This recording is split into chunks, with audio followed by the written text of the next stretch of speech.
Hey guys, welcome to another For the Painter Good painting tutorial. And guys, you all know why we're here. You've all probably seen the thumbnail, you've all probably seen the title. Let's dive into the first part of Fulgrim's sub-assembly that we are going to paint today, which is his tail. And without further ado, we're going to dive into what I thought was one of the scariest models to paint in Warhammer 40,000 here in that case. Now guys, if you haven't watched my painting Fulgrim part 1 video, which is all about the planning stage of how I was going to tackle Fulgrim, please go back and watch it. A, it's great for the channel, and B, it'll provide a little bit of context for this. But in that video, just to catch everyone up here, I was saying how I didn't like the colour scheme that they gave Fulgrim originally. So we're going to try and change it to go with the kind of Children of Torment, the pink and black scheme of the Emperor's Children in that case. So what we're going to do, guys, is we've primed Fulgrim's tail end, I guess I'm going to call it, in white scar then in that case. And to get those kind of pink tones through, we're going to start with a coat of Volupus pink then in that case. So as you can see here, I'm just taking my time. I am just layering this onto the model here and that kind of stuff. Now, contrast can be quite kind of intimidating to use over kind of a wide flat panels and stuff like that. And Fulgrim does have a lot of wide kind of flat panels with the way the serpent's tail goes. But he also has a lot of like beautiful kind of like creases and skin folds and that kind of stuff that the contrast sits really well into. I did even think about potentially getting my airbrush and trying to airbrush it and see how it would go with that. But I want this tutorial to be quite accessible. The whole point of this channel is that we'll try and take some of the fear out of painting as well and that kind of stuff. Will you get a Golden Demon Award winning model out of this? No, you probably won't, to be honest with you. There's much better painters you could watch on YouTube that would do that rather than myself. But what you will hopefully get, guys, is a relatively different look and take on Fulgrim here, and one that's accessible for anyone to do then in that case. All these skills are relatively easy to do, guys. I'm just applying contrast. When you're applying the contrast onto him, make sure you're overloading your brush and then move the contrast around so that it's going into all the recesses, and keep moving it around. Try not to get any kind of pooling on the big flat panels that he's got and that kind of thing, guys. Trust me, it will take a bit of time. As you can probably see from this video, I have sped the footage up. My footage of me applying this contrast, by the way, I think it came to about an hour at least of just my recorded footage doing the contrast. So you can see why I've sped it up, guys. And I have cut a few bits out, so you can see I'm just kind of taking my time here going through it and that kind of thing. But so my vision for this, guys, is I didn't like the kind of purple take on Fulgrim and that kind of thing. So my vision for this is that we're going to kind of apply this kind of Volupus pink contrast. Now the Volupus pink is actually the shade that I use with a little bit of contrast medium on the armor plates of my Emperor's Children. So I thought it was a relatively good kind of tone to get in, to try and mix those tones throughout the kind of army and that kind of thing. And then what we're going to do here, guys, is we're going to try and darken it down a little bit with maybe some Black Templar or something like that then. So have a little watch along here and see if you can let me know if you found this useful then in that case. I got a lot of this actually. War Hipster, I probably talk about him a lot when it comes to contrast and that kind of thing. He does a really good version of kind of the kind of bluey undertone in the skin, where actually he does I believe it's Pterodon turquoise, and then he does Black Templar over that. I'm going to try and apply a kind of similar school of thought, where I'm going to do this Volupus pink and then do a really thinned down version of Black Templar over it. So this is me actually just taking my time, working my way right around this amazing model. Guys, I can't tell you the hobby paralysis that I've had over the past 6 months. He has literally been sitting there staring me out of it. So much so I put him in a box that didn't have a lid on the top of it, so I couldn't see him. And then what happened was I was clearing some boxes out, trying to readjust my pile of shame to fit in the space that it needed to fit into, and lo and behold, he was there. And I decided, guys, it's been way too long. He is also in a Christmas box, so hopefully if anyone's getting a good Christmas Emperor's Children box here, I hope this tutorial is maybe a little bit helpful to you as well, because you'll hopefully be able to actually maybe carry this scheme over if you don't like the purple scheme and that kind of thing. So because the whole point of this is that we're going to try and tie him into the we're going to try and tie him as a whole into the black and pink Emperor's Children scheme in that case. Yes, I know, by the way, he's the more traditional Emperor's Children. He's obviously, the Children of Torment are supposed to be a little bit more associated with Abaddon and that kind of thing. But in my personal eyes, They might have been associated with Abaddon in the past, and that's why, but they're really just trying to imitate their father. Imitation is the sincerest form of flattery, I always think. So really, they're just trying to imitate their father and his amazing armor now as well. So that's why I wanted to do this take, and I also just wanted it to fit a little bit better into the army than the kind of black, than the kind of purples and blacks and greens and that kind of thing as well. So guys, that is our Volupus pink applied all over the model. It's quite bright at the moment, as you can see here. But what we're going to jump onto next is we're going to try and do the kind of obviously the peeled back skin layer, I think I'm going to call it, where you can see his innards. So we're going to jump over to Flesh Tearer's red contrast for this. Again, another beautiful thing about why we primed the model white is that we can use all our contrasts to get these initial layers in, which is going to be so helpful, guys, because the contrast will go into the recesses. It'll be really nice. He is a really detailed model, guys. There are so many like different details on him and that kind of thing. So we need to try and use some tools here that'll help kind of take the fear factor out of it and that kind of thing as well. And I find contrast is one of those things that does help me personally to take a little bit of the fear factor out of it and that kind of stuff. Now I can layer up contrast afterwards and make it look nice and that kind of thing. Mediocre Hobbies does a fantastic job of that as well, guys, if you're ever on the hunt for other YouTubers as well. But really, when I'm really unsure about the kind of schemes that I want, because remember guys, I'm kind of just fumbling in the dark with this scheme here. I have a kind of baseline of what I want his like armor to look like. I have no concept of what I want this snake body to look like here. So actually, I'm going to be honest with you. At this point, I sat here with this model so far going, I've ruined this model. I've destroyed this model. What have I done? How have I ruined this? But trust me and trust the process, guys. And I think that's one of the best bits of advice I can give you is trust the process. Trust your process. You'll figure it out. And if you do mess it up, you can strip the model clean. We can do stuff like that. You can paint over it if you've thinned your paints as well. That's why thinning your paints is so important as well, because you can just repaint a layer if you need to and that kind of thing. You can be reprimed over and that kind of thing. So don't be afraid to try different things, guys. And to be honest with you, for me, this was a big one because I knew that I didn't want to paint him in that kind of box art look. So I had no frame of reference for what I was looking for to do it basically here. So this is why I kind of took so long to do this model. And then it's also why I just kind of had a bit of paralysis trying to decide on a scheme. So as you can see, guys, we're just doing the Flesh Tearer's red here all over the skin parts and that kind of stuff. We want this to look gory, I think. I want this to look like nasty looking, you know, that way he's literally peeled back layers of his skin to show you a lovely Slaneshi soul gem that's in the middle of his, like, it's not really his chest, is it? Because his butt is on the other side of this bit, but it's his, like, lower half of his body, basically, and that kind of stuff. So it's pretty nasty looking. So I think we'll do some Flesh Tearer's red. And then later on what we'll do is we'll come back with some blood for the blood god and we'll get this looking a bit gory looking and that kind of thing as well. But Flesh Tearer's red really lays down that kind of really vibrant, saturated red, that gory red colour. There you go, guys. So that's it, looking good there now.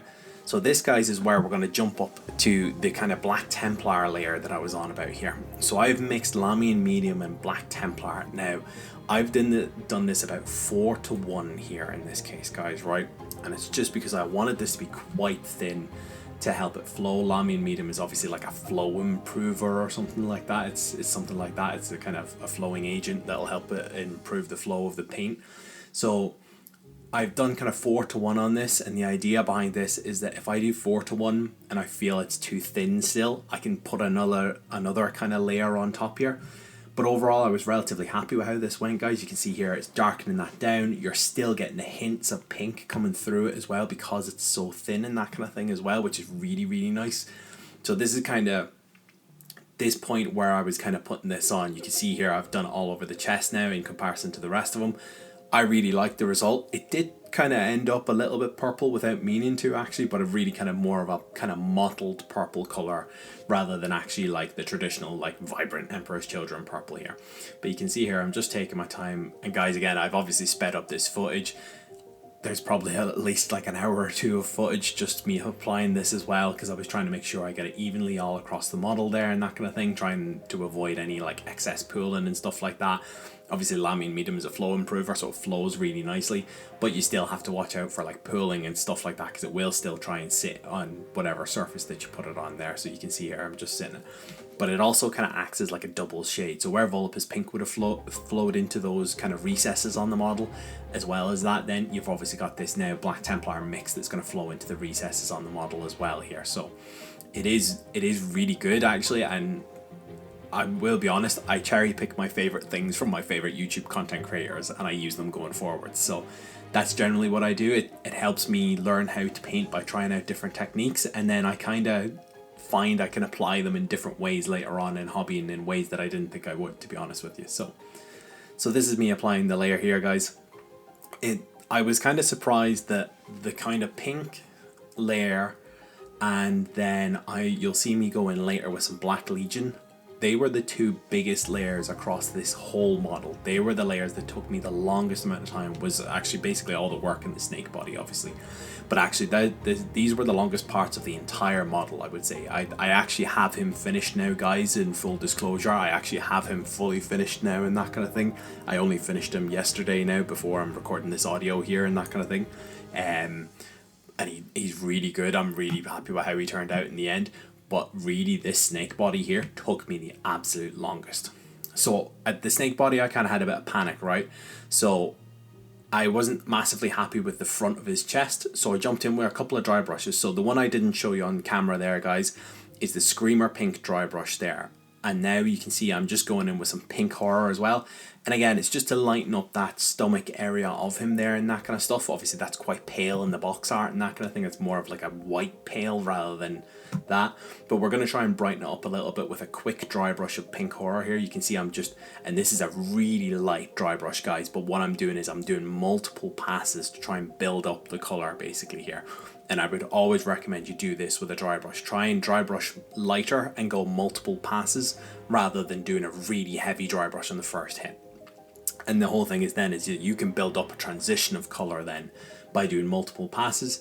And I do a great example of this when we come to like Fulgrim's wings and that kind of stuff. But this so far I think is really good, guys, because it's throwing some pink back into the model again, I think, and it's not like an overpowering pink either. You can see it's just a really subtle kind of change from the darkness of the rest of the body there. So that's the dry brush applied now, guys. It looks really good. So this is the other longest bit of the model that I'm on about now, which is the Black Legion. So with the Black Legion, guys, I applied this all over all of the kind of spines and scales going all the way down him. I put it on all of the fins, and I put it on the pincer that's on his tail as well then, guys. So there's a lot of Black Legion is going to go in this model. Don't actually do it on the armor panels though, guys, right? Because we want that to be a kind of a direct color match to our actual Emperor's Children army here. So actually what we're going to do in that case, guys, is we are actually going to put some Abaddon black on there so that it's a direct color match. And that's what we're trying to look for there, is trying to tie the schemes together rather than have them at odds with each other then by using, you know, different blacks for different pieces of armor, you know, using like different edge highlights and different shades and all that kind of stuff as well. So you can see I'm tying a lot of the schemes. If you've watched my Emperor's Children Tormentor tutorial, you'll note that I'm tying a lot of the same colors back into this model kind of throughout the course of things. You can see I've got like Black Legion here and that kind of stuff, so I use that for like the bolt gun casings and that kind of stuff if I've nicked anything. You'll see I obviously use Abaddon Black. I use Volupus Pink quite a lot in this video as well, to be honest with you. We're not finished with the Volupus Pink yet either. But guys, did anyone have this thing as well, by the way, when on a kind of unrelated tangent, when you built Fulgrim and that kind of stuff, I found there was a lot of the kind of separation lines. Now, they aren't traditionally very visible and that kind of stuff, but if you were to pick up Fulgrim and have a look, I could pick out a lot of separation lines quite easily on him there. I've seen like Fletcher had to do a lot of work with maybe some sanding and some green stuff and that kind of thing to fill the spaces and that kind of thing. I've seen a few people have had to do some other bits and pieces as well. So I was just curious, did anyone else have that? If you did, leave a comment down below actually, so that I know it's not just me being a fool when it comes to building, to be honest. But it probably is just me being a fool when it comes to building, to be honest with you. As I said, the building instructions were actually quite good on them. There was a kind of natural progression that you could stop on each sub-assembly. Do you know that way? which was really nice. So I obviously built the tail first and that kind of stuff, and that was great. That was really easy to do. Actually, the actual building of it was quite nice to put it together and that kind of thing. It's just a shame that it left a lot of lines around and that kind of thing as well. But to put together, he was actually okay, like in the sub-assembly format. We'll see how I get on when I'm actually like doing the full assembly of him, basically. We'll see how we kind of get on that front anyway. But no, as I said, guys, this is one of the longest steps. I had about an hour and a half of footage of me applying this Black Legion, because I'm trying to treat it the same way as I was treating the stuff for the body, which was to kind of apply it quite evenly, don't let it pool, try and get good coverage and that kind of stuff. Because at the end of the day, I would be kidding myself if I didn't think the Fulgrim was going to be a centerpiece of my Emperor's Children army. He is absolutely going to be the centerpiece of my Emperor's Children army. And what a centerpiece he shall be, it's a little bit, it feels a little bit like strange to be actually doing him. Because often, like, I have Magnus as well, and my partner has Angron and Mortarion. And whenever we start Demon Primarchs, the Demon Primarchs are always these kind of scary, unattainable goals that we always try and reach and that kind of thing. And I've done the Lion in the past as well, and I was really happy with how the Lion turned out. I was kind of unhappy with how my Magnus turned out, so I'd actually go back and redo Magnus. But now that I'm a little bit older, I'm a little bit wiser, and I'm much better at the hobby than I was when I started Magnus, I really think I wouldn't mind having another crack at him, to be honest with you now, especially after doing Fulgrim now and that kind of stuff, and applying so much like little tips and tricks to Fulgrim and that kind of stuff. I think it would really carry well into like Magnus and that kind of stuff as well. On an unrelated note as well, guys, these scales were a right pain to do contrast on, if I'm going to be totally honest with you, because it looks like it flows really nicely into the recesses and everything like that, but you have to actually make sure you push it right into the gaps of the scales, because if you don't, you'll end up with a tiny little gap of white in the gaps of the scales as well, and that kind of thing as well. So while it looks like it's flowing really nicely down through the model, you'll see later on that there'll be little white specks throughout the scales. I actually had to go back and touch them all up later on. It might actually even have been after I finished this tail video, at the end of this tail video. But throughout the whole process of doing Fulgrim, I was finding new little white spots on the scales and kept having to go back with Black Legion and touch them all up and that kind of stuff as well. So it wasn't too big a deal, because Black Legion is such a joy to work with, but it did kind of end up a little bit of a nuisance to have to keep going back and doing it, you know, that way. So just watch out for that kind of stuff, guys, if you're using contrast on them and that kind of stuff. It's the same as with every model though, it's just you've got to keep an eye out on the paint, make sure it's settling correctly, and make sure you've not kind of over applied it in certain areas and that kind of thing as well. But for the fins, guys, I've got this really kind of cool idea here, where on my Emperor's Children Demon Prince, I applied a couple of dry brushes to the wings. I'm thinking I might do it with Fulgrim here as well on his wings, but I applied like a double pink dry brush basically onto his wings, and they turned out really well. There's like kind of soft kind of gradient comes off the wings then basically down into black at the bottom of the wings. So I think I'll try that on Fulgrim as well.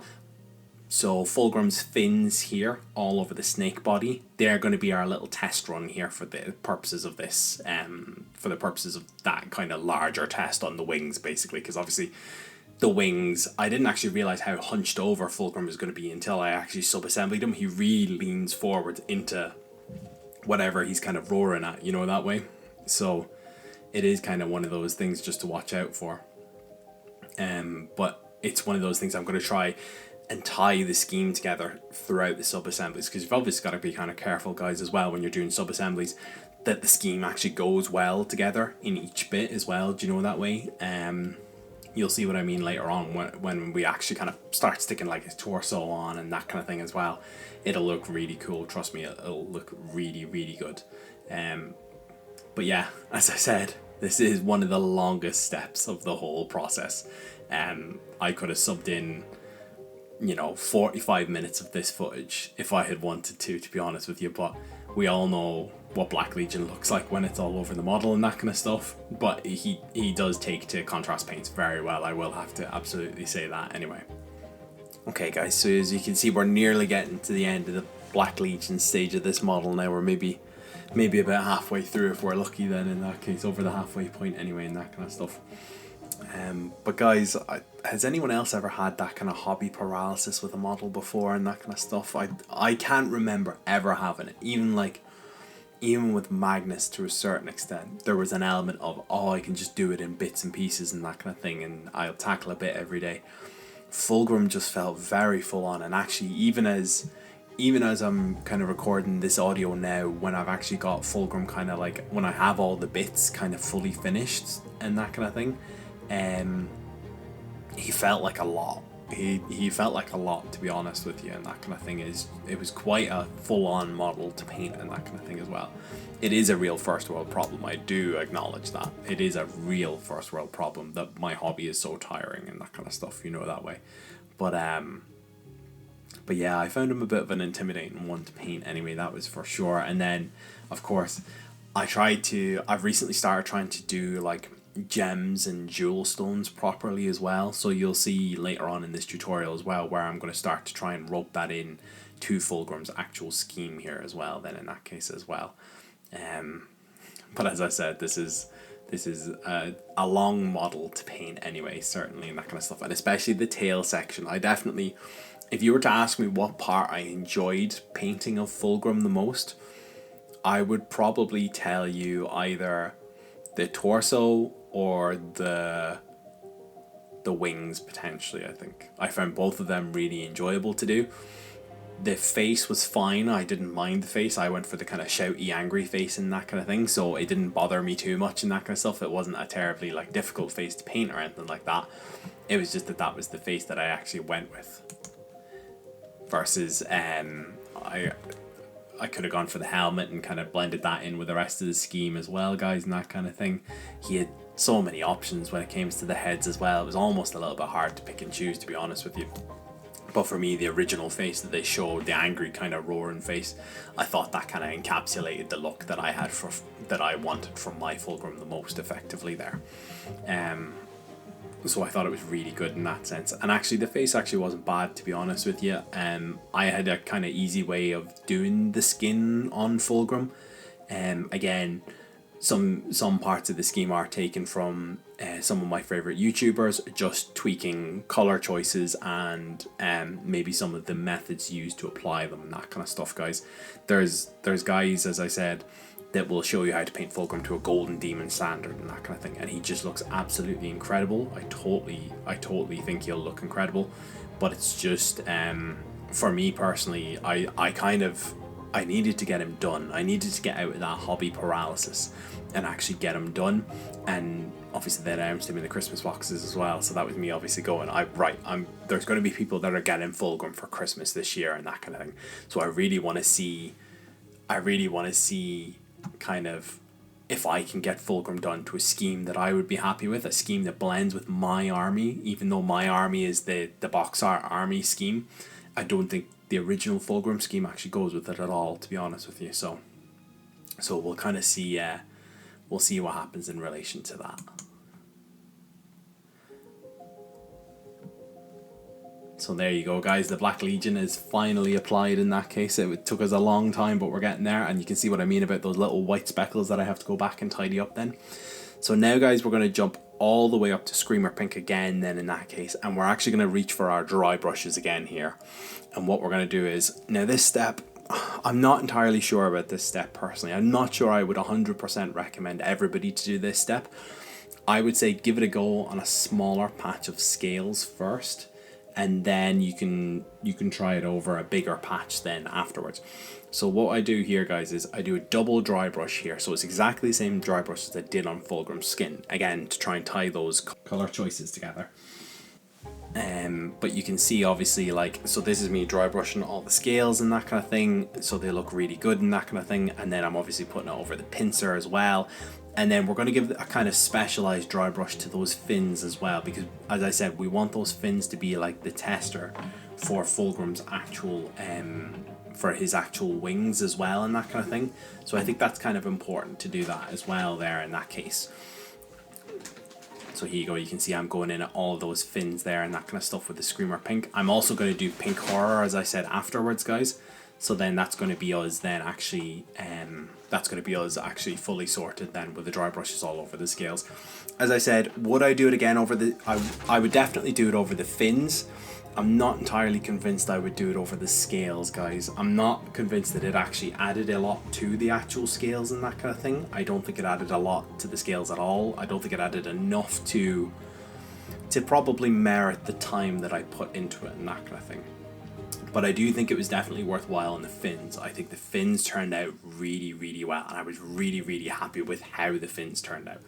They were really kind of sharp looking. It was exactly what I thought I had in mind and that kind of stuff. And just remember, when you're doing these, guys, go light with the dry brush and that kind of thing. Start off light with the dry brush and then go heavy as well and that kind of stuff. Because the worst thing you can do is you can put too much on and then you have to try and fix it. Whereas if you go too little, you can always darken it back up again. So that would always be my advice and that kind of thing when it comes to it. But you can see already, guys, you should be able to see some of those pink tones coming through there on the fin there that I can see here on the screen. And I think it looks really good personally. I think it looks really sharp. And now, guys, this is the part that I was saying there about the armor.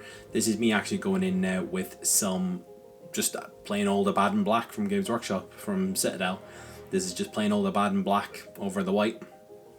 And I'm going in and just doing all of the actual black armor panels as well.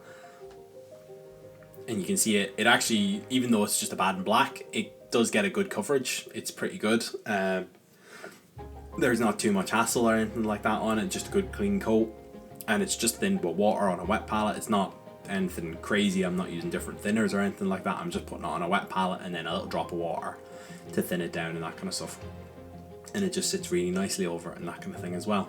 So the trickiest part I found with the black, guys, isn't actually the applying of the black. It's actually the picking out of all the panels that actually are black. So when I actually paint this kind of armor style on Fulgrim, for example, here, right, I try and stagger it so that it's like pink, black, pink, black, pink, black. So there's no black, there should be no black panels sitting next to big black panels. Do you know, that way the black panels should sit next to pink panels and so on, you know, that way. So this is me going in with pink now and breaking up the panels. So what I actually found is when I was actually painting the black in, I actually missed one or two bits because he actually has some plates that are kind of intertwined with each other. So some of them stick out ahead of the others down on their level. So actually what I had to do was I had to go back in with the black, and a couple of times I had to go back in with the pink actually, and just touch them all up and that kind of stuff, and just let them know, or just to kind of define them a little bit better from each other, you know, that way. And I apologize, guys, if you can hear anything in the background here. There's a cat sitting in my lap at the moment, actually, and he's purring away here, so I do apologize if you can hear some background noise here. I promise it won't be here for the rest of the video. But yeah, so this is me applying the pink. So again, this goes back to my Emperor's Children Tormentor scheme as well and that kind of thing. It's a 1-to-1 mix of Volupus pink and Pro Acryl, both titanium white.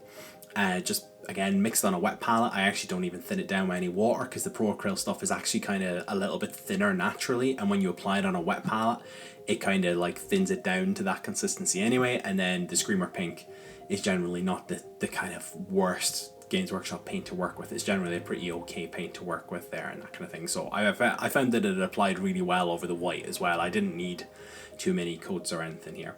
So what I decided to do next, guys, is I could have maybe shaded the pink next or anything like that, but I actually felt like when I got to this point in the model and I was starting to film the black, I was like, I need to fill in the rest of the details on this model, right? Because I'm kind of looking at him going, there's still too much there. And again, he was kind of intimidating looking there because he just wasn't coming together for me and that kind of thing, because I hadn't filled in the details. So what I do next, guys, is here in the video is I jump through my metallics next in that case here. So you can see this is me working on Lead Belcher at the moment and that kind of thing. For those of you that have commented on my videos, yes, I've finally gotten rid of that pot of Lead Belcher that was literally belching lead. I've finally gotten rid of that pot now. It has finally dried up now and that kind of thing, courtesy of the Games Workshop pot lids. And as a result now we're on a brand new fresh pot of Lead Belcher. I don't know if you can tell the difference, guys, but I found it definitely applied a little bit better anyway to the models anyway and that kind of stuff. It was definitely less glurgy, I'm going to say is the word I'm going to use there. So this is the Lead Belcher now and that kind of thing. as well as this, guys, what you'll see is I'll actually go and apply some Runelord Brass as well as the other color then in that case, guys. And that's for all of my gold metallics then in that case as well. For my Emperor's Children, I don't use the kind of vivacious, you know, Retributor, armor, gold and that kind of stuff. I go for a much more kind of muted, almost kind of brassy, purpley kind of tone for my golds and that kind of stuff. I just think it suits the kind of the darkened, more muted colors of the pink and black scheme and that kind of thing. So this is me actually just working through it. I actually love these little like the kind of hip panels that he's got, or the kind of, yeah, the hip panels I'm going to call them. I don't really know what they're actually called, but the way they've got like demon heads in them and that kind of stuff looks really, really cool. There was a real consideration that everywhere there was a little like stone bit or a little kind of like oval in their heads, I was going to turn every single one of these into a gemstone. I was so glad I didn't in the end. There was so many of them, and I actually already have done, like, as of the moment when I've got Fulgrim finished, I think I've already done about 5 gemstones all over him and that kind of thing as well. So, and as I said, I found him kind of, certainly for me, he was probably one of the models I applied the most of my skill to and that kind of stuff, or a lot of my skills to anyway. So I definitely thought that that 5 gemstones was enough at that point, basically. So you can see here, I'm just taking my time going in with the Runelord Brass next now, and I'm just applying that to all the gold sections of the armor then in that case. So you can see here, just take your time, guys. Again, we don't want to nick this beautiful kind of Flesh Towers red that we've done here in the middle, but we still want to make sure that Slaneshi symbol is nice and golden and that kind of stuff as well there. As well as this, I did this on all the little anchor points that are pulling his skin back as well. I just thought it looked really cool. My Emperor's Children scheme doesn't actually tend to have a lot of gold, I've kind of noticed actually, because I pulled out a few models like the Demon Prince and that for reference and that kind of thing. They don't really have a whole lot of actual like gold all over them. They're not very ornate, they're not very like that. I tend to gravitate more towards like silver and that kind of thing. And generally speaking, it pays off then in the long run, you know, that way.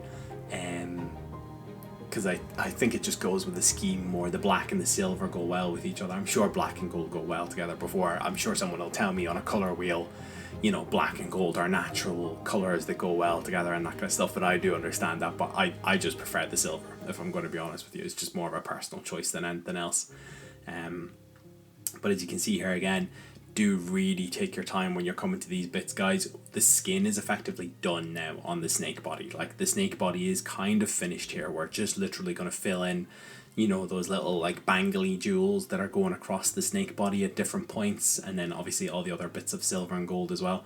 So do try and be quite careful, guys. It really will pay off in the long run, because otherwise that's going to be a really long and very awkward kind of recovery process if you mark that and that kind of thing as well there. So so you can see here, I'm just kind of taking my time, just applying it gently and that kind of thing as well.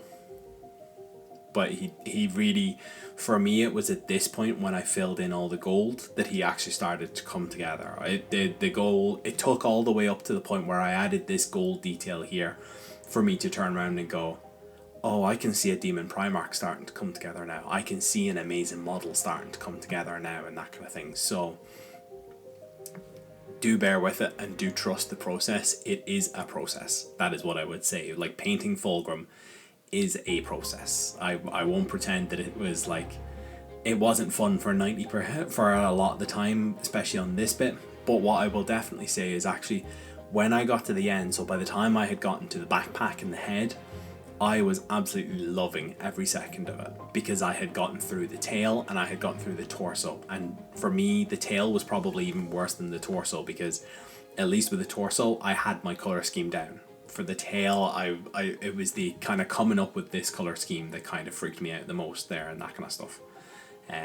But he comes together really well, as I said. I don't think that dry brush looked as bad as I initially thought it had. I think it kind of settled a little bit and that kind of stuff. There's maybe an argument that what I could do is on the skin or the scales, you could throw a coat of Nuln Oil over it and really get like a bit of a sheen out of those kind of black scales and that kind of thing. But I think they look good as they are and that kind of thing. I think they look really well, and I think the dry brush looks really decent. So as I said, guys, we're not finished with the Volupus Pink yet. We are, of course, going to go to the Volupus Pink and Contrast Medium to do the shading on the actual gold armor panels there. So you can see I'm just applying it in. There's not actually a lot of pink on this part of the model, guys, to be honest, which was kind of nice, because obviously well, aside from the entire snake body, I guess there's not a lot of pink on the model, but there's not a lot of pink armor panels on the model anyway, guys. It generally looks more like the snake body rather than anything else, which is good as well. And then it just means that actually you can focus more on the snake body rather than anything else, which is good. So as you can see, I'm just filling them in here. I think there's only about 4 panels on the whole model actually, and that kind of thing, which is really good. And then don't forget as well, guys, to do a little bit of edge highlights on your black here. I actually don't think I have any footage of it on the camera, actually, to be honest with you. But I used a little bit of Eshin Grey just to edge highlight my black as well, and that kind of thing, because that just helped kind of, again, it helped settle it in. And then when you're actually edge highlighting the pink color, you can go back to the original color before we shaded it down then in that case. So this is where we are at the moment.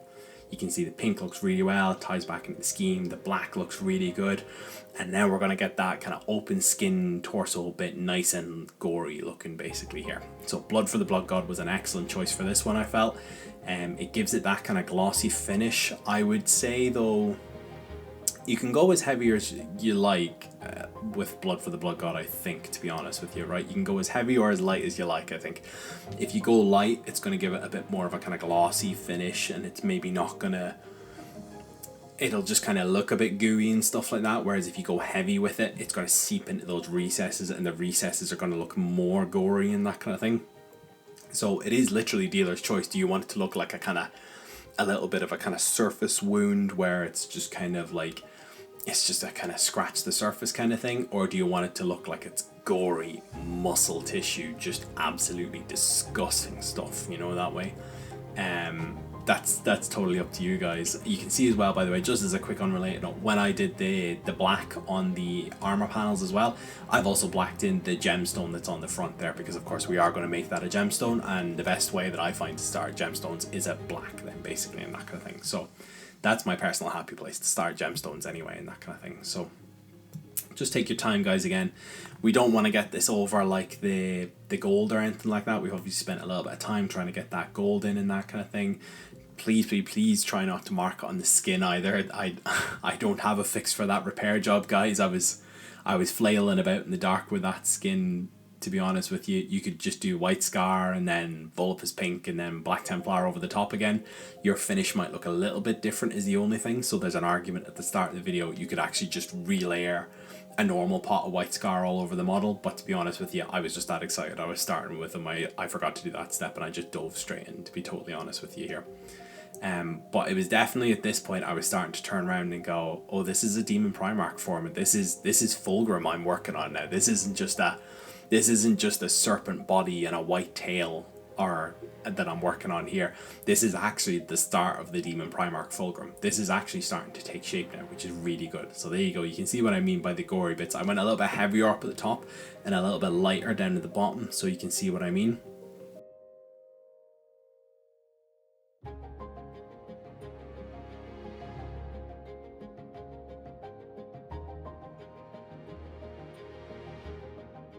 And then, of course, as with all my Emperor's Children, and with most people's Emperor's Children, I'm going to revert to Druchii Violet for the shade then, in that case, guys. I really like Druchii Violet over the Runelord Brass in particular. It gives it a kind of, I don't want to say a mystical quality, but it is a kind of mystical quality, if you get me. Sometimes I'd use it over Retributor Armor for my Thousand Suns as well, and then hit that with a dry brush afterwards to try and lighten it back up. But I really like the Druchii Violet from Emperor's Children. So what we're applying this to, guys, is just the silvers and the golds then in that case. So try and stay away from the pinks if you can. Try and stay away from, obviously, the skin that we've worked on and that kind of stuff. You would note I had a little kind of white, one of the kind of breathing holes on him. I had left a little bit of contrast out by accident. I just put a dot of Druchii Violet in that, and it coloured it to the point where you're not going to notice now in the next clip. So it works wonders for that kind of stuff as well. I really like the way that the Druchii Violet applies here. And then, of course, what we'll do is, because the Druchii Violet is going to dull it down, we're going to apply a couple of little highlights here just to bring it back up. It's not a double edge highlight before anyone asks. It's literally only a single. I'm not good at double edge highlights. I'm barely passable at single highlights, if I'm going to be honest with you. So this is the way I'm going to do this here. So you can see I'm just taking my time. You can see that little white hole I'm talking about, and just boop, a little dot of Druchii Violet in there. You can see it now looks the same. So I think it looks really good, and I'm pretty pleased with how it's going. I think over those hooks that are on his skin as well, they're particularly tasty. Do you know that way? They look particularly good over those like hooks that are coming out of the skin there and that kind of stuff. I think it looks really well. You can see there, that's what it kind of looks like after the Druchii Violet is all settled in there nicely now. And guys, what do you think? Do you think he's actually kind of starting to come together a little bit now as I just apply it over the kind of bangles and stuff that's on his snake tail and that kind of thing? Do you think he's starting to come together at this point? I think when I did the gold, that was when I could start to see it as a kind of finishing line on this particular piece of Fulgrim. I found all of the rest of Fulgrim definitely a bit easier than this, and as I said, I think it's just because I was flailing in the dark with my scheme a little bit and that kind of thing, so that kind of essence was a little bit difficult for me. But certainly I think for the actual like torso and everything else, I definitely think it was easier. But it was at this point when I kind of had the gold done and when I was starting to go in with some shades for some different areas and that kind of stuff, that was really when it started to come together for me. It was really good. So that is all of our Druchii Violet applied now, guys, as you can see here. So what we're going to do next is we are going to jump up to a little bit of our original pink mix. I had to brighten the footage up there, guys, a little bit so it could be seen there. But basically we're going back to the original colour, so our 1-to-1 Vulp is pink and pink horror, I think it is. And what we're going to do is just throw a few little edge highlights on it there. You can see me just working away with those edge highlights there and that kind of thing. They do sit really well. I originally thought when I had done the snake body, or was it the original torso maybe, I had turned around and gone, oh no, this doesn't look close enough to my actual Emperor's Children. And then actually when you add the edge highlights, it just adds that little element of brightness to it that actually takes some of the darkness out of the colour then and that kind of thing. So it definitely pays off. It looks really good as well. So do take your time. I do think it's worth it for these edge highlights. I'm not normally a die-hard edge highlight person, to be totally honest with you. But I really do think it's kind of worth it on a centerpiece model like Fulgrim, to be totally honest. I do think it's definitely worth it when it comes to him. So this is us then going to go and edge highlight the silver. I won't do an edge highlight on the gold, guys. I don't think there's enough, and I don't want to risk messing something up, do you know, that way. Whereas with the kind of silver, there's a lot of silver panels I can get near things that are easy to tidy up then as well. So what we're going to do, guys, is we're going to take some Stormhost silver and we're going to apply a few edge highlights then all over the model. So of course we are going to apply this all over the silver sections, and this will kind of take the dullness away from the Druchii Violet then, that'll actually have darkened everything down, guys, as well. Guys, do let me know, by the way, this is obviously this kind of like style where I do like a series on painting like one demon primarch and that kind of stuff. Is this a kind of series you'd like to see in the future where I tackle like different demon primarchs and maybe do like some of my own takes on them? Or actually, it doesn't even have to be demon primarchs. Do you want to see me just take on different primarchs actually and that kind of stuff? Do you want to see me take on like Mortarion but do him in the Heresy era Death Guard scheme? Do you want to see Angron with the white and blue of the Heresy World Eaters? Do you want to see Magnus as the Crimson King? Do you know that way? Or do you want to see like a Crimson Fist Rabute Gilliman or a Lion L. Johnson and that kind of thing as well? Do let me know down in the comments below, guys. I know this is quite a long video, and certainly for me this is definitely, I think this might go up as one of the longest videos I think I've ever uploaded to YouTube. So do let me know if this is the kind of video you would enjoy, or do you prefer me to cut these videos down to kind of 20-30 minutes, like really like get really persnickety with the stuff that I'm putting in and that kind of thing? Because sometimes I must confess I do like to just have a bit of a waffle on YouTube, to be honest with you, and that kind of thing. So you just can let me know in the comment section below, do you find these videos actually useful and informative, or do you enjoy just listening to me waffle on? Does it kill a bit your time or help any of you fall asleep at night? You can let me know in the comments below anyway. And I'm not chilling, but please, if you could also throw a like and a subscribe if you haven't subscribed already. I think my metric is sitting at something like I think I think I'm at 87% of you aren't subscribed or anything like that, so please do throw me a little subscribe underneath. It would be great for the channel and that kind of thing. I would like to potentially look at doing this full time rather than in the background, because I'll have to say working Fulgrim and then doing my full-time job for 40 hours a week has not been fun, to be honest with you. It has been a bit of a slog. But I will say, he has been so worth it. Look at that. Does that not look great? So, we're going to go up and do some work now on the gemstones. So we're going to go 1000 Suns blue, Ahriman blue, and then Baharoth blue. And then that's a little dot in the top left-hand corner here. So this is the Ahriman blue. Do the Ahriman blue inside of the 1000 Suns blue. And then we're going to do the Baharoth blue inside of the Ahriman blue. And then we're going to do a little dot of white in the top left-hand corner. A coat of Ard coat. And then that's us going to be done, guys. That's going to be the bottom part of Fulgrim finished. So I just wanted to say, guys, as always, thank you very much for your time. Time is our most valuable asset these days, so I just wanted to thank you very much for lending me a considerable amount of yours to watch this video. I wish you a very good rest of your day, and I'll leave you with a little sneak peek of Fulgrim in all his glory. Thank you very much for watching. Goodbye.